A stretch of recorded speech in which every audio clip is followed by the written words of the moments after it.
我成日都同防服班嘅學生講，溝通真係好緊要嘅。裝修師傅啦，係一種好單純嘅生物嚟嘅啫。你對佢好，佢就自然會對你好噶啦。咁我試過有一個真人真事嘅。咁喺工程進行期間呢，其實都見到戶主同埋師傅佢哋當中嘅溝通係有啲暗湧噶啦。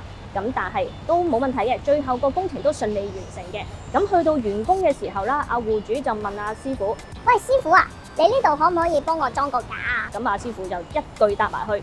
其他人我幫你，我唔幫。咁我事後我就問翻師傅：喂，師傅點解你唔幫佢？你平時唔係咁嘅喎，你好肯幫人嘅喎。咁阿師傅就答翻我啦：呢個客啊，我幫佢做咗咁耐裝修啊，一支水都冇請我飲過啊，都不特止啊，仲要走上嚟飲我哋啲水添啊！